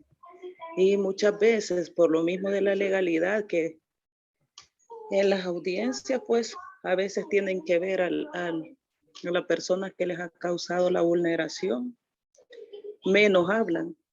Entonces, a veces es bastante difícil eso, pero a veces por el respeto a los plazos, se hace eso. Pero sí, eso debería de verse de qué manera puede mejorarse para que las niñas y adolescentes puedan hablar en su momento, más aún cuando las niñas son menores de la edad de la que estamos hablando ahorita. Yo llevé un caso de una niña de 9 años. A los 9 años y medio, ella dio a luz. Entonces, esta niña se tardó más de 1 año para hablar, para brindar detalles, ¿verdad? Ajá, ya con todos los peritajes y todo encima, pero que de ella saliera la información costó bastante. Ahí porque se investigó, se indagó, pero por parte de la niña no pudo hablar. Entonces se trabajó bastante en lo que es la atención psicológica y también las personas que la cuidaban de manera directa. Y así se logró, pero sí a veces cometemos ese error de pensar de que ellos van a hablar en el tiempo que nosotros creemos. Mario. Sí. Bueno, yo solo quiero comentar sobre el aspecto de la disonancia cognitiva, donde toda esa información que venimos por la historia, ¿verdad? Por la crianza, por nuestra fe, por todos esos aspectos se antepone a la objetividad de nuestra carrera y a la atención. Entonces es un fenómeno que pues, da una subjetividad negativa a la relación de los diferentes casos que debemos de apoyar. Y yo creo que esa es la lucha que debemos de establecer como profesionales. Separar realmente las creencias con nuestra profesión y la objetividad y bueno, el objeto de estudio y el proceso que debemos de abordar. Ciertamente, sí. Hola. Ajá. ¿Quién viene? Yo, Senia. Corroborando lo que, bueno, contribuyendo a lo que dice Mario, realmente sí tenemos que separar prácticamente, entra bastante la integridad porque ahí entra saber el control emocional prácticamente, porque que no nos vaya a afectar emocionalmente a nosotros, pero también ayudar emocionalmente a la otra parte. Y asimismo el control de cuando vemos al victimario y al que ha sido agredido, ¿verdad? Mantener ese paradigma de que tenemos que darle respuesta al caso, pero a la vez tenemos que ser objetivos y tenemos que tener bien claro quién es el agresor y quién es el victimario, porque muchas veces suele suceder que se contradicen las versiones y ya no apoya al victimario, sino que al agresor.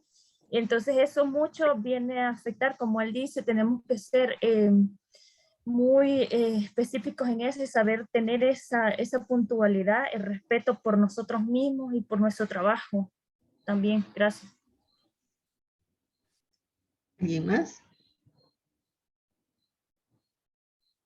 Esta es una parte que en el análisis de género estresamos bastante, porque no podemos entrar en un proceso en donde vamos a buscar evidencia para tomar una decisión sin estar conscientes primero de cuáles son los sesgos que nosotras mismas estamos llevando al caso, ¿verdad?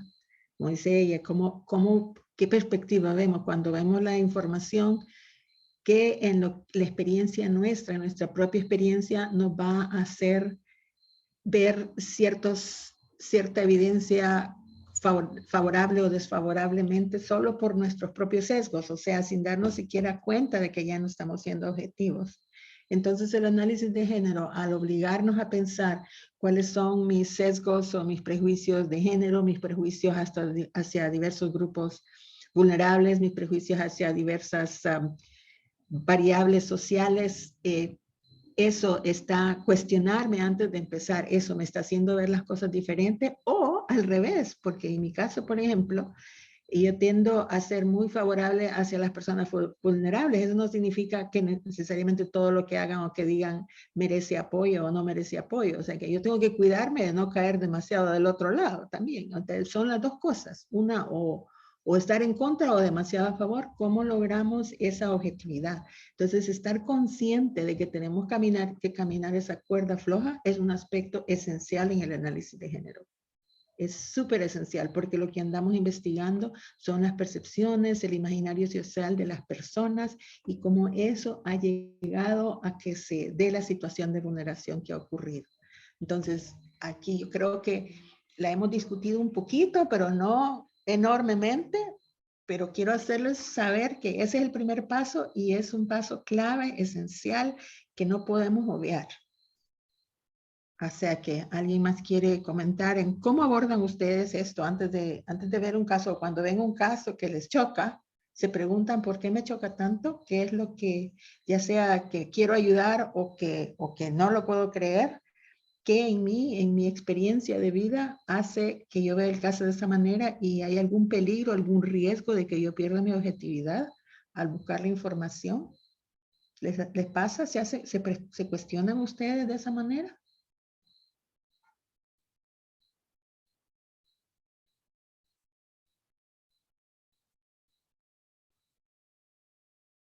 Bueno.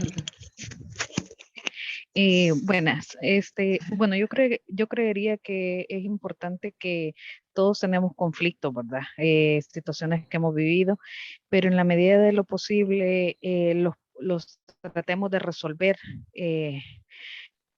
Principalmente cuando estamos involucrados en este tipo de temas, ¿verdad?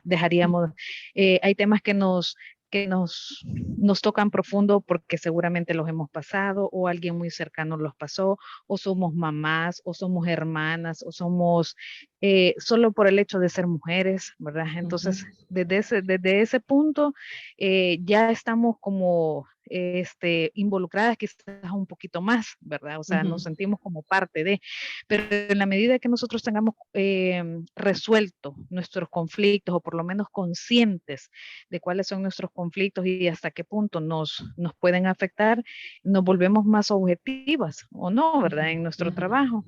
Yo creo que eso es importante a la hora de tomar estos temas, ¿verdad? De retomar esos temas así.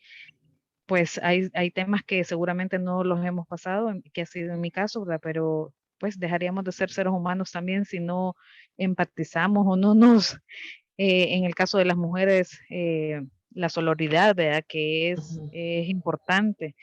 Y pues ese es mi punto de vista, ¿verdad? Sí, gracias. Jonathan Guzmán. Hola, buenas noches a todas y a todos.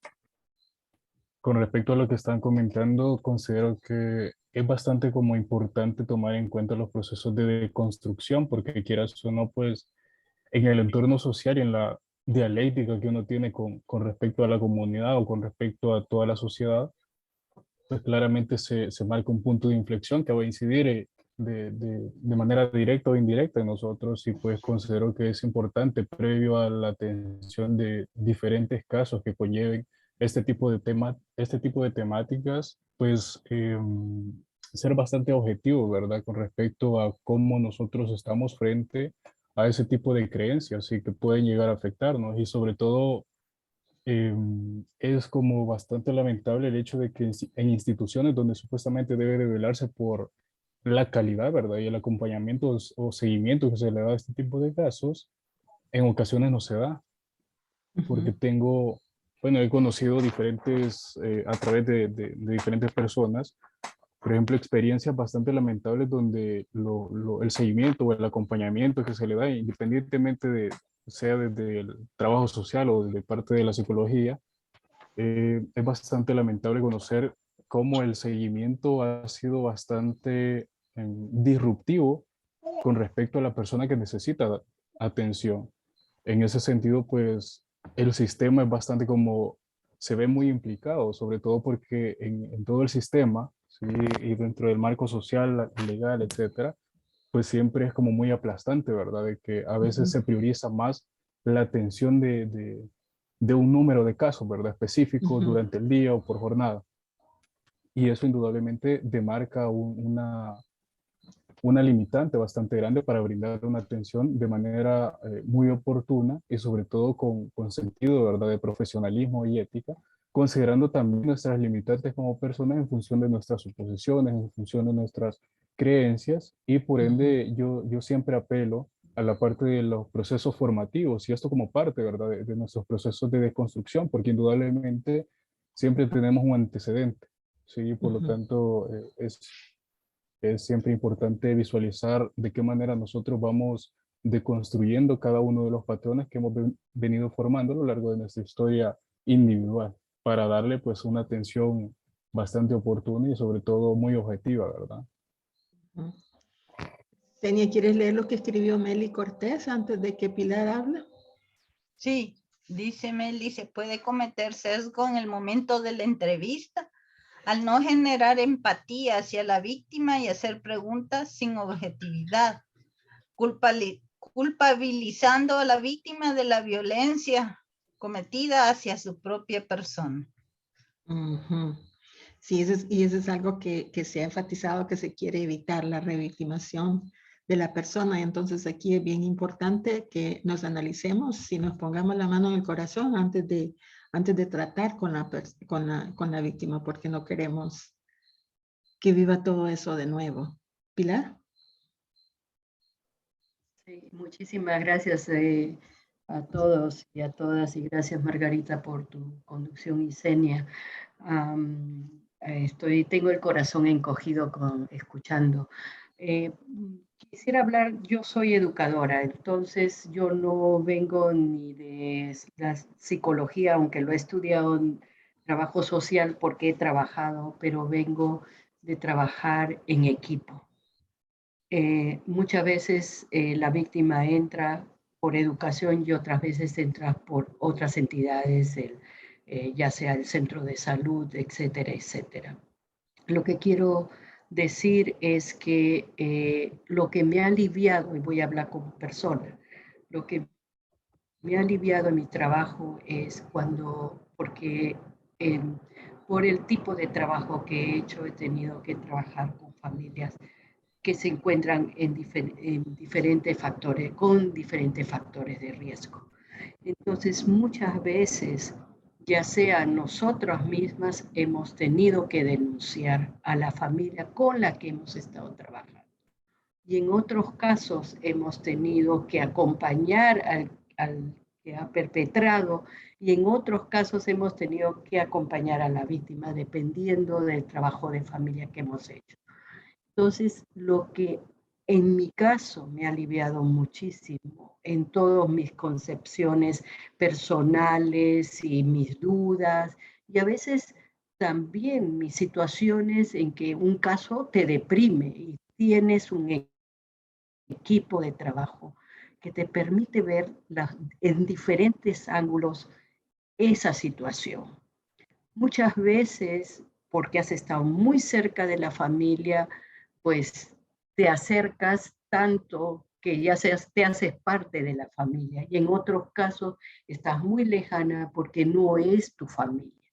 Entonces, este trabajo en equipo habría que considerarlo, porque aunque, y muy temprano se dijo, las entrevistas son individualizadas, y seguro hay un momento en que hay que hacer esas entrevistas individualizadas, pero también cuando es un equipo muy sensible, muy empático, y se trabaja junto, esa entrevista en conjunto es enriquecedora, por supuesto, siempre teniendo en cuenta qué ha sido el factor por la cual la persona está o la familia está frente a nosotros, porque a veces es la familia entera, porque hay que estudiar todo el caso hasta la profundidad.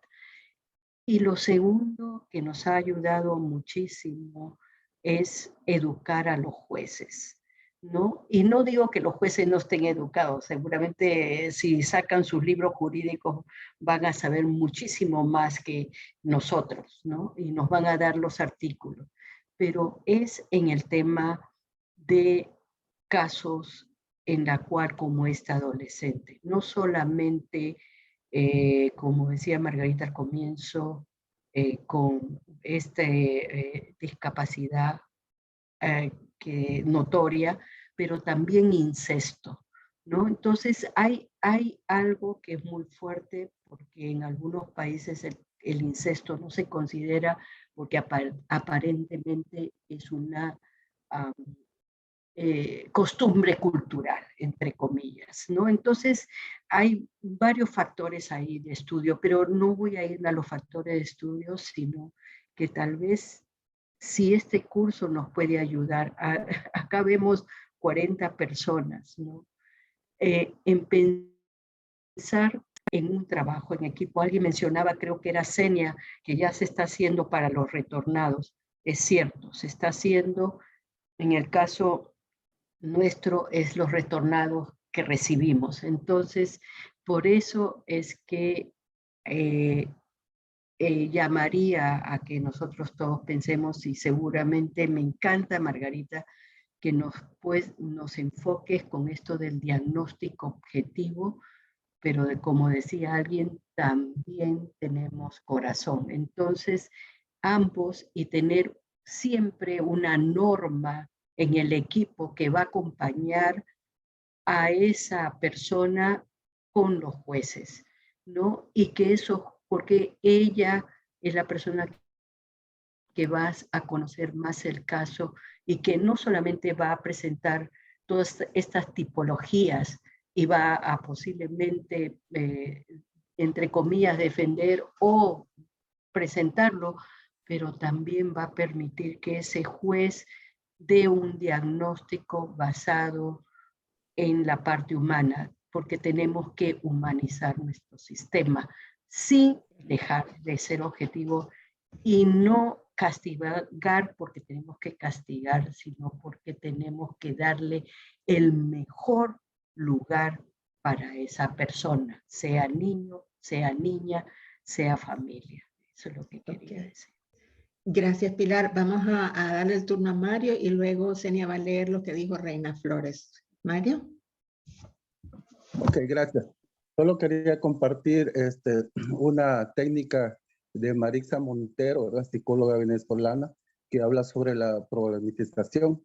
Es un análisis que se hace de todas estas circunstancias que se dan y ahí va basado también en lo que estamos hablando sobre la subjetividad y objetividad.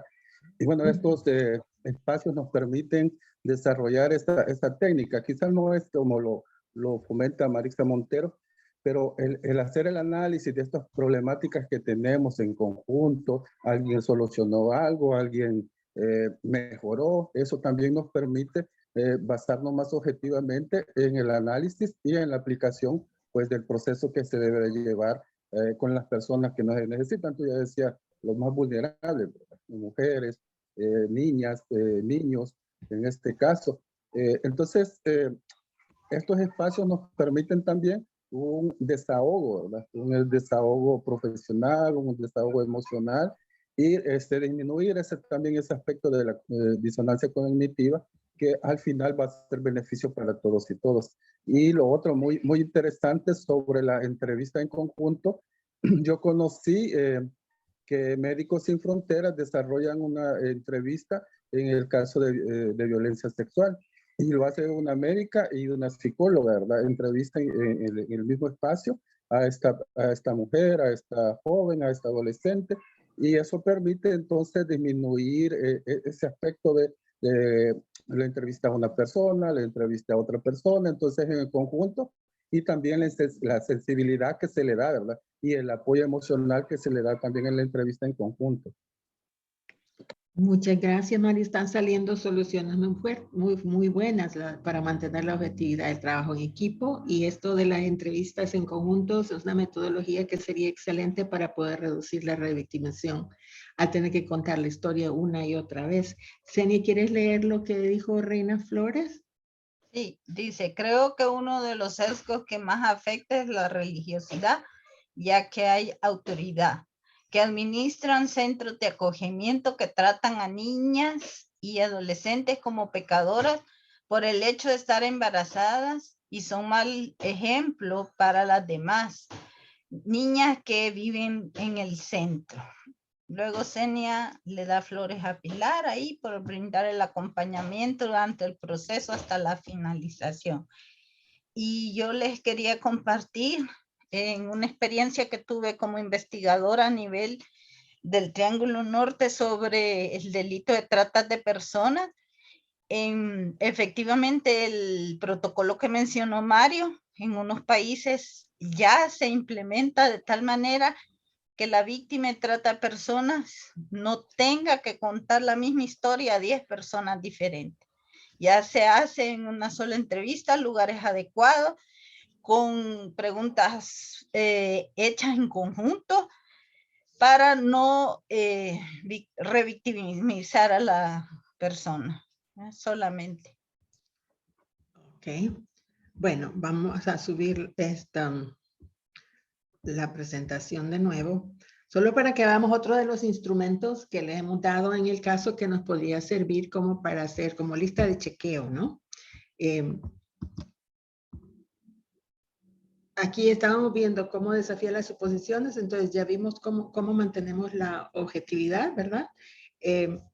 Y luego en la herramienta 1 nos dan algunas acciones que se pueden hacer. En esta preguntamos, consideración 1 es, ¿cuál es mi propia posición, verdad? ¿Cómo me mantengo yo en términos de mi propia interseccionalidad? ¿Cuál es lo que yo tengo que me hace darle empatía? ¿Qué es lo que tengo que me hace no darle empatía, etcétera? Unas acciones, dice, ver el caso desde otro punto de vista. Aquí estamos hablando de la ayuda del equipo, ¿verdad? Como decía Pilar.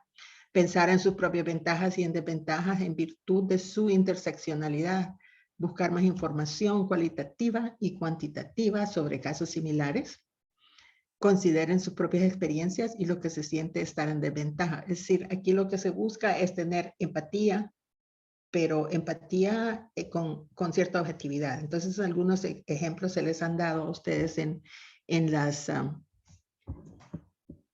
herramientas. En el otro caso, factores de identidad interseccional, decimos, en virtud de estos factores de interseccionalidad, identificar asuntos relevantes hasta el momento no se han traído a la discusión y analizarlos. Por ejemplo, todo el proceso que tiene que seguir la niña en términos de pasar por el examen médico, toda esa ruta de atención que tiene que pasar con su discapacidad visual. ¿Estamos atendiendo sus necesidades especiales? ¿O la estamos tratando como cualquier persona que ha sido víctima de una de estas situaciones que la llevamos? Estamos tomando en consideración que ella no es una mujer, es una niña. Y si la estamos tratando con esa calidad de atención. O sea que la interseccionalidad nos obliga a ir más allá y cuestionar si los procesos que hemos hecho para la persona promedio, en este caso, es adecuada para las características específicas de esta personita que estamos atendiendo. Entonces, ahí es donde es importante que cuando vamos en la ruta de atención, pongamos especial cuidado a la atención a la persona usuaria. Estamos tratándola de acuerdo a sus necesidades, sus especiales, sus características, qué es lo que necesita para esto, o le estamos dando la atención normal que no necesariamente va a encajar con su necesidad. Y ahí va lo que decía la otra compañera, de que a veces no quieren hablar, que están tan traumadas que tomará un año en hacerlo. Y la calidez y la calidad de atención que le demos va a ser muy significativo en generar esa confianza para que la niña se sienta lo suficientemente segura de poder compartir su experiencia y poder recibir la mejor atención. En términos del contexto, hablamos qué tan completa está la información del expediente. Y aquí sí es algo que van a ver a lo largo de todo el módulo, que es clave la información que ustedes incorporan al expediente. Toda esa atención psicosocial, toda esa investigación que han hecho con la niña y el informe psicosocial que ponen, si lo reducen y lo hacen escueto porque solo va a leer media página a la persona, estamos quitando mucha información que es valiosa y necesaria para responder esas preguntas que nos hicimos al principio. Entonces, la información que cada institución va agregando al expediente es clave. ¿Y qué tan completa es esa información? Me va a ayudar a comprender mejor las especificidades de este caso y poder encontrar la mejor solución para la restitución de sus derechos. No solo que encuentren a la persona culpable y la castiguen, sino a la niña que pueda rehacer su vida, ¿verdad? ¿Debo pedir más sobre los factores interseccionales y su familia? ¿Me están diciendo todo lo que necesito saber? ¿Por qué es vulnerable esta niña? Porque de acuerdo a lo que nos dice Laura, la información que se pide es bastante completa y precisa, pero eso no necesariamente significa que pase del registro de la psicóloga, el registro del trabajador social o de la trabajadora social, al expediente que le llega a la siguiente persona en la cadena. Y si no le pasó a la siguiente persona en la cadena, ¿cómo va a responder esas mismas preguntas que se va a hacer? Entonces, no sé aquí el sistema que tanto promueve poder asegurar que información clave va pasando de una etapa a la siguiente, hasta que llega a las personas que van a tomar las decisiones. Pero eso es clave. Y si no está ocurriendo, es necesario promover o hacer incidencia dentro de nuestras instituciones y dentro de todo el sistema para que eso ocurra. Porque no vamos a poder, por eso estamos impulsando el análisis de género, para que esta información que tiene que ver con las cuestiones sociales, con la familia, quede registrada y nos sirva para decidir qué hacer con la familia, qué clase de tratamiento le tenemos que dar para que puedan darle una buena atención a esta niña. Si no, esa información le quedará a la psicóloga, le quedará al trabajador social, pero no va a pasar a ser relevante la solución del caso. Entonces, la documentación es súper importante.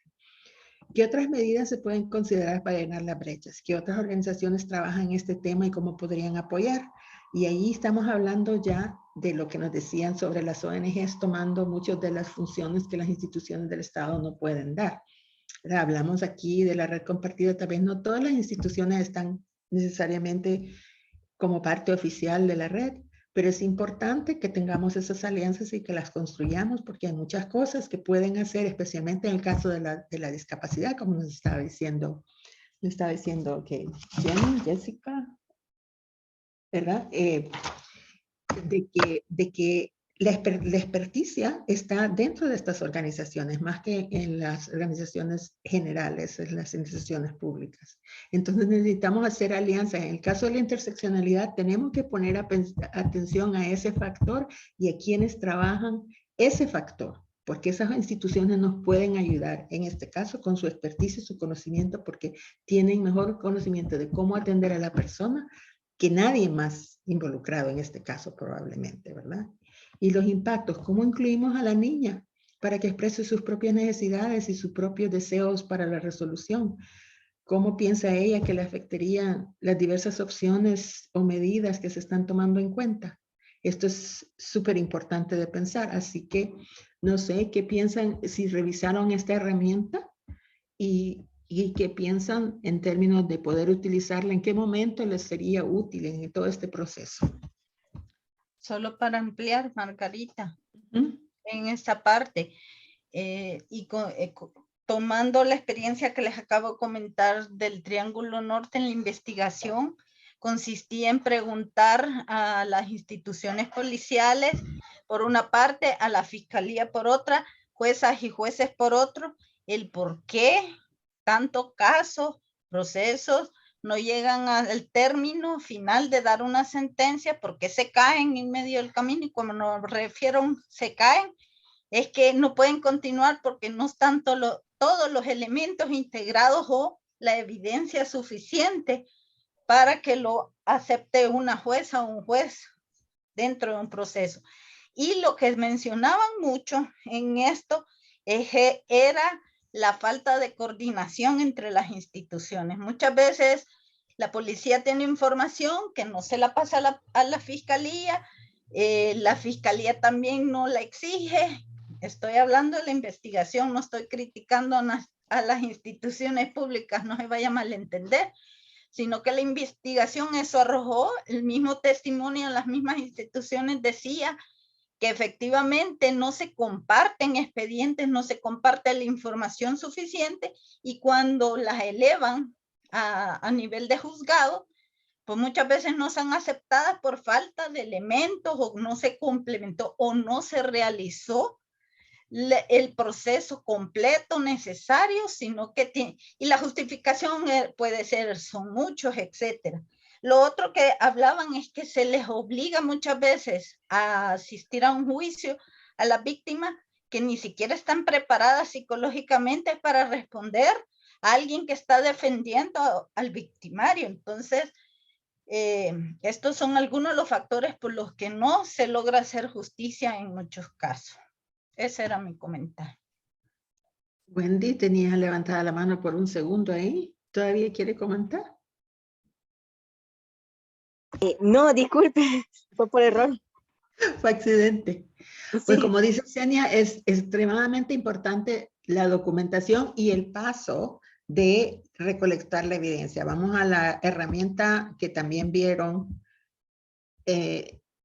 Imagino que pararon y la vieron en el caso, en su módulo 2, que es la recolección de la evidencia, ¿verdad? ¿Qué investigar para profundizar desde mi puesto en donde yo estoy? Pero no solo eso, como dice Xenia, ¿cómo me aseguro que lo que yo he sacado va a ir a fortalecer esa evidencia que va a necesitar la fiscalía, pero que más importante aún, la que va a necesitar quien dicta las medidas con respecto a la niña?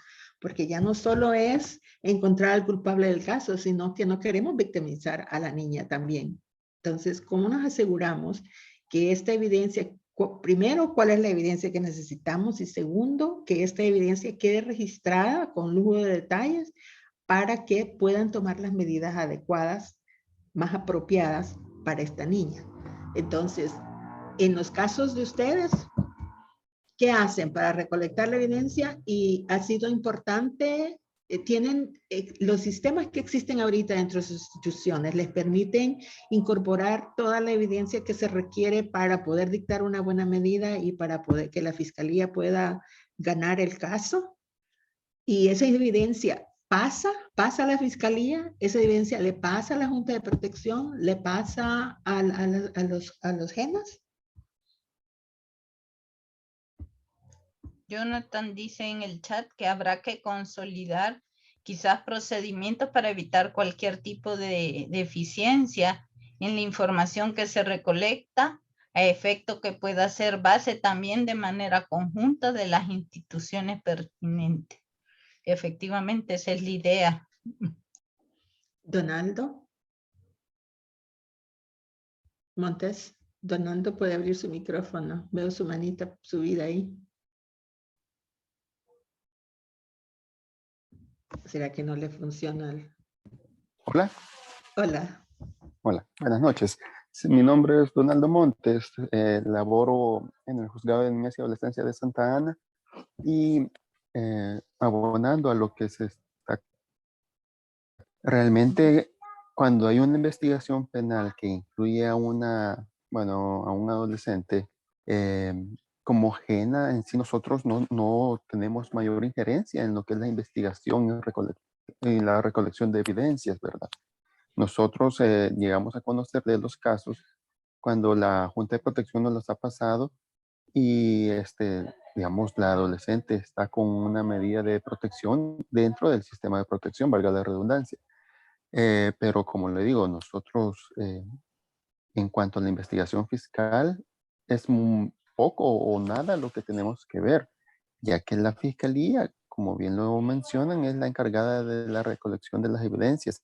Tal vez la única intervención que como GENA tenemos en coordinación con fiscalía es cuando se debe de autorizar la salida de un adolescente de un centro de atención para participar dentro de las diligencias que la fiscalía está realizando, llámese en la declaración anticipada o la misma participación en el juicio, ¿verdad?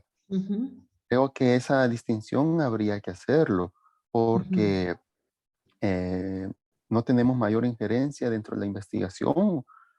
Sí se forma parte o incluso a veces sí hay que hacer acciones coordinadas, pero más que todo es para que la adolescente pueda participar dentro del proceso penal. Aunque si hablamos de que está en una medida de acogimiento de emergencia, también no es de perder de vista que esta medida es de índole administrativo y le correspondería en todo caso a las juntas de protección bajo la cual se encuentra la adolescente el poder autorizar la salida o traslado de esta hacia las distintas actividades que la fiscalía solicite. Entonces, es la investigación y la importancia de la información para decidir qué medidas lleva, es la Junta de Protección la clave, la que necesita esa información, más que ustedes como GENAS. Sí, exacto, porque como le decimos, así como está diseñado hoy por hoy el proceso y el sistema, nosotros como GENAS solo nos compete, cuando nos pone el caso la Junta de Protección, el ratificar, modificar o anular la medida de acogimiento de emergencia según las diligencias o el cuadro que aparece dentro de las mismas diligencias que la Junta nos pone a disposición. Pero no significa que la Junta, que la medida pase a ser de índole judicial. No, nosotros solo realizamos un estudio de la medida a ver si cumple los requisitos, y si cumple los requisitos se ratifica esta para que siga conociendo la Junta, y en ese plazo de conocimiento de la medida, de vigencia de la medida, continúe efectuando las diligencias necesarias de la adolescencia que está en esta medida de protección, que es estrictamente temporal, ¿verdad? O sea que en sí, la coordinación tendría que ser Fiscalía Junta. Ajá. Pero en ese caso, que en donde es para las medidas de acogimiento de emergencia o lo que sea, que les pasa la Junta de Protección a ustedes, para poder verificar lo que les han pasado y decidir esa cosa, ¿no necesitan ustedes tener buena información o toda la información del caso para saber si lo que están pidiendo es lo correcto o no? Sí, debemos de tomar en cuenta que para que tomar esa decisión inicialmente, la Junta o bien nos pone a disposición el expediente original o certificación íntegra de este, ¿verdad? Ahí va agregado todos los informes técnicos que la Junta ha realizado, y en ordinaria se puede ordenar como JENA la intervención de nuestro equipo multidisciplinario para ahondar aún más en determinado punto que al juzgador le haya quedado, digamos, un poco oscuro, ¿verdad? Pero sí debemos de tener toda la información, eso sí. Pero también podría ser que en el transcurso de la medida ya ratificada por el JENA y siempre en el control de la Junta, se dé esta participación de la niñez o adolescencia en un proceso penal. Sí, claro, sí, ajá, pero ya es otra ruta diferente. Sí, porque aquí estamos hablando en el interés superior de la niñez, ¿verdad? Que son las medidas de la niñez las que nos estaban preocupando. En términos del módulo, eso es lo que hemos estado siguiendo, el interés superior del niño o de la niña que ha sido afectada. Y las entrevistas que habíamos tenido con las juezas nos decían que era muy importante que los expedientes que les llegan tengan información completa, porque si no la tienen completa no pueden ver la solución. Y por eso el énfasis que hemos hecho en este módulo, en todos van a ver en cada una de esas que estamos enfatizando la parte de que la documentación es vital y que esta información clave no se pierda, ¿verdad? Exacto. Por esa razón. Ok. Senia, ¿alguien escribió en el chat? Sí, Laura de Guerra dice que los informes de las diferentes instituciones deberían ser vinculados entre sí para dar una mejor resolución a los casos. Y esa es una propuesta que ustedes, como participantes de nuestro sistema, podrían motivar, y lo van a ver más adelante en los módulos que se les pide, ¿verdad? Que tomen iniciativas para poder cambiar este tipo de procesos. De hecho, sí, va a haber un evento al final de todo esto en donde ustedes tienen la oportunidad de presentar recomendaciones colectivamente para el sistema, en donde va a estar presente la embajadora de Canadá y se pueden invitar otras personas en todo el sistema de protección. Y estos temas que estamos discutiendo, en donde vemos que todavía hay, que se podría mejorar la sinergia entre las diferentes instituciones, son cosas que ustedes pueden recomendar. O sea, que podemos usar este foro para ir sacando conclusiones y que al final ustedes puedan ir haciendo recomendaciones que pueden presentar al final, como diciendo, habiendo analizado, revisado, reflexionado, para poder funcionar mejor, etcétera, etcétera, hacemos la siguiente recomendación. Así que piénsenlo, ahorita que ya nos pasamos de la hora, piensen en eso porque sí tienen la oportunidad de analizar colectivamente y reflexionar entre las diferentes instituciones en cómo fortalecer este sistema para el interés superior de las niñas y de los niños y los adolescentes que están siendo víctimas de vulneraciones de sus derechos. Así que, ¿hay algo más? Más que todo porque se nos fue el tiempo. ¿Algún otro comentario? ¿O nos despedimos hasta la próxima semana? Hasta la próxima. Hasta la próxima. Feliz noche. Gracias a todas y a todos. Ha sido muy rico esto. Sí, Gracias, Ivette. bastante, gracias. Gracias, Margarita, excelente. Gracias.